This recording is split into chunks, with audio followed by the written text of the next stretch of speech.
you so much for staying with us, everyone. Let's switch gears now quickly. In politics, opposing voices in political party politics, they hardly agree.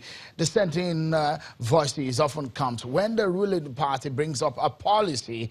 In the case of the APC, with its true federalism idea to help douse the restructuring clamor, the main opposition party, PDP, says their purpose is mere politics. The national leadership of the party on Monday accused the ruling APC of paying lip service to the call to restructure the current state of governance in the country. In a communique read to newsmen in the early hours of Monday, 5th of February, after a midnight meeting at the Delta State Government Executive Council chambers with all members of the National Working Committee of the PDP, as well as the party governors present, major decisions on how best to ensure that restructuring agitation and clamor is actualized.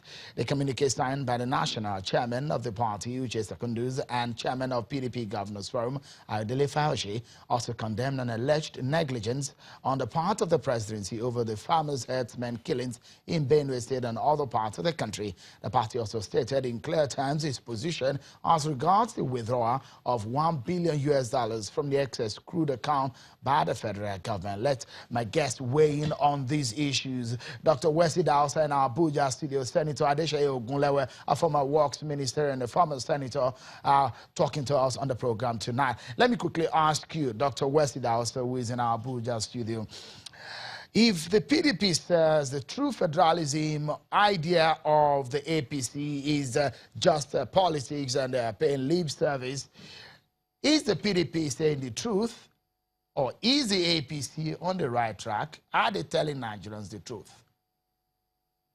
Well, I think the thing is, it is easy to imagine that the president of the Federal Republic and who is leader of the APC, in his New Year broadcast, made it clear that he was more interested in strengthening the processes than in dealing with restructuring.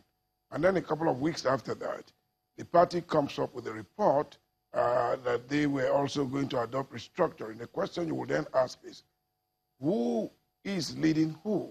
Is it the president leading the party, or is the party being properly led? So I think there's a conflicting signal there. So you can reasonably and comfortably argue that there is no sincerity of purpose. And so those who are challenging that restructuring as being lip service will not be far from it. I do not believe that the APC means that. I do believe that the president is not interested in restructuring, and that is the situation. So restructuring has to become a matter for national concern and for national agitation. Senator, your party does not believe the APC is saying the truth. But in truth, if you look at what the APC had put here, independent candidacy, the issues of form of government, land tenure policies, the reservation principle, creation of states, merger of states, and a whole lot of issues. These are very lofty ideas. Why would your party want to oppose this kind of concept? People have criticized several governments of not taking action, but here is a government that's taken action up to this point. My own reaction is that it's a tall order, heroic statement. It is too late in the day for APC to think that Nigerians will believe them, because it is totally impracticable for them to implement their proposal. Why? Between now and August. By August, you start the primary for all the contestants. Members of the National Assembly will want to come back for their position. They will go back to their constituency. So between August and December, there will be no National Assembly, because everybody it's an election year.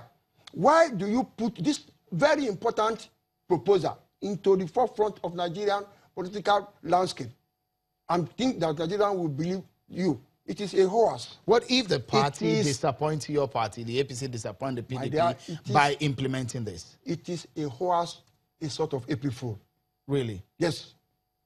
It doesn't, yes, in terms of concept, very good. But implementation of constitutional amendment, the one they started 5-6 years ago, how far have they gone? And it has to be by two-thirds of the states in the federation must key into it. How far will they be able to go between now and the next election? It's an election propaganda. Senator, as far as I'm concerned. Is the PDP afraid of a third force? I mean, the former president, Olusegun Obasanjo, did say the coalition for Nigeria movement is a reality right now.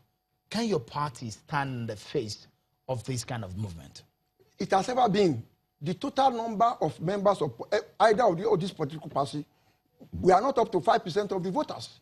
So it is this third force that is desirable, at least to show us the way Nigerians should go. You think it's right? It is very right. It is very right as far as I'm concerned, because it will shape the future of Nigeria. Because everybody must be concerned. Why should it be politicians alone that will determine the future of Nigerians? There are students, there are unemployed youths, there are market women, there are professionals whose interests also must participate in electioneering and determine who governs them. This is an opportunity for everybody. Why should we have 68 million registered voters and only 25 million are voting? What is happening to the remainder? All churches, all mosques, all professional bodies must get involved and pick a candidate that will believe will serve your interest, not the interest of political parties anymore. All right. Let me get the view of Dr. Wesley Dawson. Practically speaking, of course, I mean, when you're talking about a political movement, timing and the issue of practicality of it, the coalition for Nigeria movement and the third force narrative, where do you think it stands in the scheme of 2019 general elections?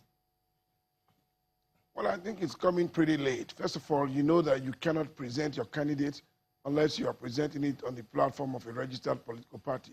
That's a matter for the Constitution.